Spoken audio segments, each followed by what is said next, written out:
¿Cuánto tiempo puedes mentirle a alguien antes de que la mentira se convierta en tu única realidad? Porque hay mentiras que duran un día, hay mentiras que duran un año, hay mentiras que se descubren en el momento menos pensado y destruyen todo lo que tocaron.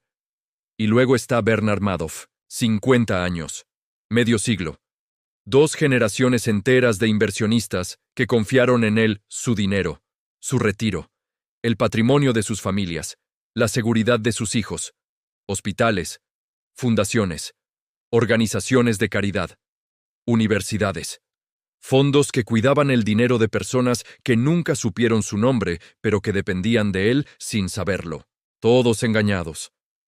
Durante 50 años, por un hombre que desayunaba tranquilo cada mañana, que iba a su oficina en el piso 17 de un edificio de cristal en Manhattan, que cenaba en los mejores restaurantes de Nueva York, que navegaba en su yate en el Mediterráneo, y que nunca, en 5 décadas, invirtió un solo dólar de sus clientes. Ni uno. Lo que Bernard Madoff construyó no fue un fondo de inversión. Fue el fraude financiero más grande en la historia de la humanidad. 65,000 millones de dólares. El número es tan grande que el cerebro humano no puede procesarlo del todo. Así que vamos a contarlo desde el principio, desde donde todo empieza, para que cuando lleguemos al final entiendas no solo lo que pasó, sino cómo fue posible que pasara. Queens, Nueva York, 1938. Bernard Lawrence Madoff nace en una familia judía de clase media en uno de los barrios más densos y más diversos de la ciudad, más densa y más diversa del mundo. Sus padres no son ricos. Su padre, Ralph, tiene problemas con las autoridades regulatorias por no registrar correctamente su negocio de corretaje. Un detalle menor en ese momento.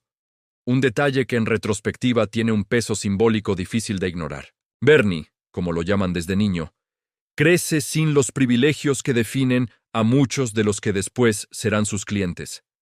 No va a las escuelas de élite. No tiene conexiones heredadas en Wall Street. No pertenece a los clubes correctos, ni a las familias correctas, ni a los círculos correctos. Lo que tiene es algo diferente. Una inteligencia social extraordinaria. La capacidad de leer a las personas con una precisión casi clínica, de entender qué quieren escuchar y decírselo en el tono exacto en que necesitan escucharlo. Y una ambición que no tiene fondo visible. Estudia en la Universidad de Hofstra, en Long Island. No es Harvard, no es Yale. Empieza la facultad de Derecho, pero la abandona. Y en 1960, con 22 años y $5,000 ahorrados de trabajar como instalador de aspersores y socorrista en la playa, funda su propia empresa, Bernard L. Madoff Investment Securities. Empieza pequeño, muy pequeño. Opera en lo que se llamaba el mercado OTC, Over the Counter, donde se negocian acciones de empresas que no están listadas en las grandes bolsas. Es un mercado menos regulado, menos visible, menos glamoroso que la bolsa de Nueva York, pero Madoff lo entiende bien, y lo trabaja con una disciplina que sus competidores no tienen. La empresa crece. En los años 70, Madoff se convierte en uno de los pioneros en el uso de tecnología informática para el comercio de acciones. Ayuda a fundar y a desarrollar lo que después se convertiría en el Nasdaq, el mercado de valores electrónico, que hoy es el segundo más grande del mundo. Llega a ser presidente del Nasdaq durante 3 periodos distintos. No es un personaje marginal. No es un outsider intentando colarse en el sistema. Es parte del sistema. Una parte importante, reconocida, respetada. Y ahí, en ese prestigio construido sobre trabajo real, sobre innovación real, sobre conexiones reales en los lugares más altos de Wall Street, está el ingrediente que hace posible todo lo que viene después. La reputación. Madoff no necesitaba engañar a nadie para que creyera en él. Su historial real era suficiente para que la gente quisiera darle su dinero. Lo que nadie sabía todavía era que en algún punto de ese camino, en algún momento que él mismo nunca precisó con claridad, Bernie Madoff había tomado una decisión que iba a durar 50 años. La estrategia de inversión que Madoff vendía a sus clientes se llamaba Split Strike Conversion. Suena sofisticado, suena técnico, Suena exactamente como debe sonar algo que no quieres que tus clientes entiendan demasiado bien. La idea básica era esta. Compraba una canasta de acciones del índice S&P 100. Al mismo tiempo, compraba opciones de venta que protegían contra caídas y vendía opciones de compra que generaban ingresos adicionales. Era una estrategia de cobertura diseñada para producir rendimientos moderados y consistentes con muy poca volatilidad. Moderados, consistentes, muy poca volatilidad. Esas tres palabras son la clave de todo. Porque en el mundo real de las inversiones, esas tres palabras no coexisten de forma perfecta durante décadas. Los mercados suben y bajan. Los mejores gestores del mundo tienen años buenos y años malos. La volatilidad es inherente a cualquier estrategia que funcione de verdad. Madoff no tenía años malos. Nunca. Sus rendimientos eran de entre 8 y 12% anual, año tras año, sin importar si el mercado subía o bajaba, sin importar si había crisis o bonanza, sin importar qué pasaba en el mundo. Y esa consistencia perfecta, que debería haber sido la primera señal de alarma para cualquier persona con conocimientos financieros básicos, era precisamente lo que hacía que sus clientes lo amaran. Porque el miedo más profundo de cualquier persona que tiene dinero ahorrado no es no ganar suficiente. Es perder lo que tiene. Y Madoff parecía haber resuelto ese problema de forma definitiva. Su clientela no era cualquier clientela. Madoff no se anunciaba. No tenía brochures de marketing. No llamaba en frío a posibles clientes. Operaba exactamente al revés. Eras tú quien necesitaba que alguien te presentara a él, y no cualquier alguien. Tenía una lista de espera. Real o fabricada, pero efectiva. La idea de que Madoff no aceptaba a cualquiera, de que invertir con él era un privilegio que se ganaba con las conexiones correctas, era parte fundamental de la atracción. Sus clientes más importantes llegaron a través de lo que se conocía como feeders, fondos intermediarios que levantaban capital de sus propios clientes y lo invertían con Madoff, cobrando sus propias comisiones en el proceso. El más grande de estos feeders era Fairfield Greenwich Group, que llegó a tener más de $7,000 millones con Madoff. Otros incluían a Tremont Group, Kinggate Global Fund y docenas más en Estados Unidos y Europa. Los feeders tenían un incentivo enorme para no hacer preguntas incómodas. Cada dólar que mantenían con Madoff les generaba comisiones. Preguntar demasiado podía hacer que Madoff los sacara de su fondo. Y perder acceso a Madoff significaba perder a sus propios clientes, que estaban ahí precisamente por el acceso a Madoff. Era un sistema de incentivos perfectamente diseñado para perpetuar la mentira. Las comunidades judías en Estados Unidos, especialmente en Nueva York, Palm Beach y Los Ángeles, fueron objetivo particular de Madoff. No de forma agresiva, de forma que en el lenguaje de los fraudes se llama afinidad. Madoff era judío. Era filántropo activo en causas judías. Era miembro de los clubes correctos en Palm Beach, donde la comunidad judía acomodada socializaba.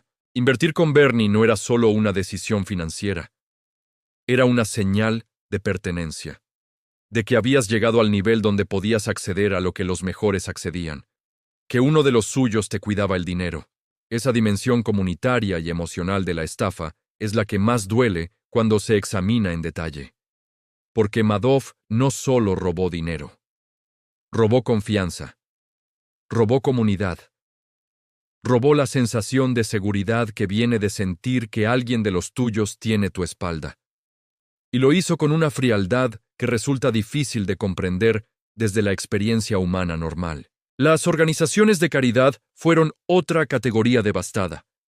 La Fundación Wiesel, del Premio Nobel de la Paz y sobreviviente del Holocausto Elie Wiesel, perdió prácticamente todo su capital con Madoff. La Fundación Chase Family, que financiaba programas educativos judíos en todo el mundo, perdió cientos de millones y tuvo que cerrar sus operaciones completamente. Decenas de fundaciones más. El Hadassah, una de las organizaciones de mujeres judías más grandes de Estados Unidos, perdió 90 millones. El Consejo de Federaciones Judías de América del Norte, fondos que sostenían programas sociales para comunidades vulnerables, perdió dinero que nunca recuperó. Esto no era un hedge fund que había tomado riesgos excesivos. Era el robo directo de dinero destinado a hospitales, a educación, a programas de ayuda para personas que no tenían nada más. Y Madoff lo sabía. Y siguió.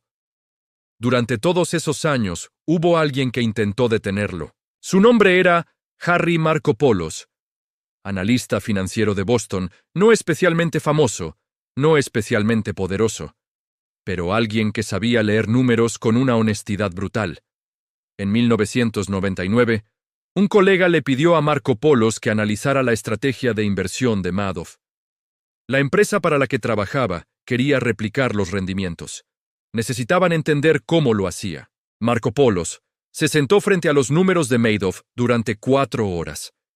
Y al final de esas 4 horas, llegó a una conclusión que puso por escrito en un memorándum que tituló con una frase que no dejaba espacio para interpretación. The world's largest hedge fund is a fraud. El fondo de cobertura más grande del mundo es un fraude. Markopolos demostró matemáticamente que la estrategia que Madoff decía usar era imposible de ejecutar a la escala que él reportaba. El mercado de opciones que requería su supuesta estrategia simplemente no era suficientemente grande para acomodar el volumen de capital que Madoff administraba. Los rendimientos que reportaba no coincidían con ningún período conocido de movimiento de mercado. La consistencia perfecta era estadísticamente imposible. No era una hipótesis, era una demostración. Markopolos la llevó a la SEC, la Securities and Exchange Commission, el regulador principal de los mercados financieros en Estados Unidos. La SEC la ignoró. Markopolos volvió en 2001, con más evidencia, con un análisis más detallado, con nuevos argumentos. La SEC volvió a ignorarlo.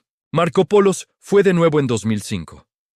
Esta vez con un documento de 29 páginas que detallaba con precisión matemática y narrativa exactamente cómo funcionaba el fraude, por qué era imposible que los rendimientos fueran legítimos, y cuáles eran las 2 explicaciones posibles.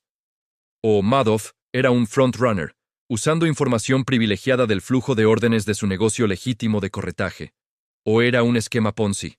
El documento se llamaba The World's Largest Hedge Fund is a Fraud. La misma frase de 6 años antes. La SEC abrió una investigación. La investigación duró meses.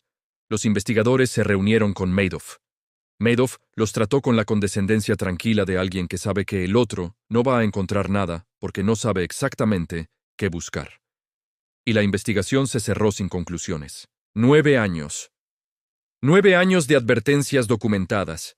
9 años de un analista diciéndole a los reguladores, con matemáticas, con datos, con argumentos que no tenían respuesta razonable, que algo catastrófico estaba pasando. 9 años de silencio institucional. Markopolos habló años después sobre ese período con una honestidad que duele escuchar. Dijo que llegó a temer por su vida, que guardaba documentos en múltiples lugares en caso de que algo le pasara, que su familia vivía bajo una tensión que él mismo les había impuesto sin poder explicarles completamente por qué, que sentía que había hecho todo lo que podía hacer, y que no había sido suficiente. No fue suficiente hasta diciembre de 2008. La crisis financiera que acababa de devastar los mercados globales estaba generando solicitudes masivas de retiro en todos los fondos de inversión. Los clientes necesitaban liquidez, y Madoff recibió solicitudes de retiro por aproximadamente $7,000 millones en pocas semanas. No tenía el dinero. Nunca lo había tenido. El negocio de inversiones de Madoff, el que manejaba desde el piso 17 de su edificio de Manhattan, separado físicamente del negocio legítimo de corretaje en los pisos superiores, no tenía prácticamente nada. Una cuenta en el Chase Manhattan Bank con unos pocos cientos de millones de dólares. Nada más. Décadas de estados de cuenta fabricados. Décadas de confirmaciones de operaciones que nunca ocurrieron. Décadas de rendimientos que existían solo en papel. El 10 de diciembre de 2008, Madoff llamó a sus 2 hijos, Mark y Andrew, que trabajaban en el negocio legítimo de corretaje de la empresa, sin saber nada de lo que pasaba en el piso de abajo. Les dijo que todo era una mentira. Los hijos llamaron a un abogado esa misma noche. Al día siguiente, llamaron al FBI. El 11 de diciembre de 2008, agentes federales llegaron al apartamento de Madoff en Manhattan. Le preguntaron si había una explicación inocente para lo que sus hijos les habían reportado. Madoff respondió que no había explicación inocente, que era un esquema Ponzi, que estaba completamente insolvente, que esperaba ir a prisión, así de simple, así de frío, después de 50 años. Los números finales son de una escala que desafía la comprensión normal. 65.000 millones de dólares en estados de cuenta falsos. El capital real perdido, el dinero que los clientes habían depositado y que nunca fue invertido, se estimó en aproximadamente 17.000 millones de dólares. La diferencia entre las dos cifras son las ganancias ficticias que Madoff había reportado durante décadas y que sus clientes creían tener, pero que nunca existieron. 37.000 clientes directos e indirectos en más de 130 países. Bernie Madoff fue declarado culpable de 11 cargos federales. El 29 de junio de 2009 fue sentenciado a 150 años de prisión, el máximo posible.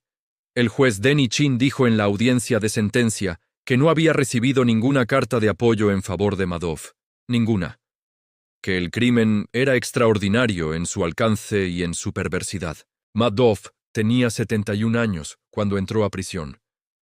Las consecuencias humanas fueron devastadoras en formas que los números no capturan completamente. René Thierry Magon de la Ville Huchet, un gestor de fondos francés que había perdido el dinero de sus clientes europeos con Madoff y que se sentía personalmente responsable, fue encontrado muerto en su oficina de Nueva York 2 semanas después del arresto. Se había quitado la vida.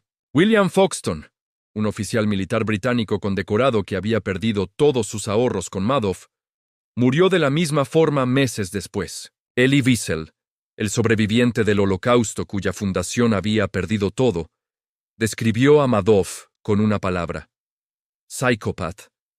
Dijo que lo que más lo perturbaba no era haber perdido el dinero, era haber mirado a ese hombre a los ojos y no haber visto nada que le indicara lo que estaba mirando. Mark Madoff, el hijo mayor que denunció a su padre, murió el 11 de diciembre de 2010, exactamente 2 años después del arresto. También se quitó la vida. Tenía 46 años. Ruth Madoff, la esposa de Bernie, que vivió décadas en la comodidad construida sobre el robo, perdió prácticamente todo lo que tenía después de las investigaciones y los acuerdos con las autoridades. Declaró en documentos legales que intentó suicidarse junto con su esposo la noche de Navidad de 2008, antes del arresto formal, que tomaron pastillas juntos, que despertaron vivos. Bernard Madoff murió en prisión el 14 de abril de 2021. Tenía 82 años. Murió de falla renal crónica. Había solicitado libertad anticipada alegando condición terminal. Le fue negada. Irving Picard, el administrador designado para recuperar activos para las víctimas, ha recuperado hasta la fecha más de 14.000 millones de dólares. Una cantidad extraordinaria, mayor de lo que cualquier observador esperaba. Pero aún así, una fracción de lo que se perdió. Hay algo sobre este caso que me parece importante decir antes de cerrar. Madoff no era un genio. No había inventado nada que no existiera antes. El esquema Ponzi lleva ese nombre desde 1920, por Charles Ponzi, un estafador italiano que en Boston levantó millones prometiendo rendimientos imposibles y pagando a los primeros inversionistas con el dinero de los que llegaban después. Lo que Madoff hizo fue ejecutar ese esquema con más paciencia, más frialdad y más tiempo que nadie en la historia. Y lo pudo hacer porque el sistema que debía detectarlo no quería verlo. La SEC tenía las advertencias. Las tenía documentadas, con nombre y apellido, con matemáticas, con argumentos que no tenían refutación. Y eligió no actuar. No porque los investigadores fueran corruptos necesariamente, sino porque Madoff era demasiado respetado, demasiado influyente, demasiado conectado con las personas correctas en los lugares correctos. Era más cómodo asumir que Marco Polo estaba equivocado que asumir que una figura tan central en la historia de Wall Street era un criminal. Y esa comodidad le costó a miles de personas todo lo que tenían. Lo que me queda de la historia de Madoff no es la cifra. No son los 150 años de condena. No es la imagen de un hombre de 82 años muriendo en una celda federal. Lo que me queda es la imagen de Harry Markopolos en 1999, con 4 horas de análisis y una conclusión matemáticamente demostrable, golpeando puertas que nadie quería abrir. Y la pregunta que eso genera es incómoda, pero es la pregunta correcta. Si alguien te pusiera frente a una verdad que contradice lo que todos a tu alrededor creen, que señala a alguien poderoso, que va a costar más decirla que callarla, ¿qué harías tú? Markopolos dijo la verdad durante 9 años y nadie lo escuchó. Y el mundo siguió invirtiendo con Bernie. Si llegaste hasta aquí, ya sabes lo que eso significa. Este tipo de historias no las encuentras en cualquier lugar. Encuéntralas en Punto 54. Dale like si el caso te dejó pensando, déjame tu opinión en los comentarios. Me interesa saber qué hubieras hecho tú. Activa la campanita para que no se te escape ningún caso y suscríbete. Nos vemos en el siguiente.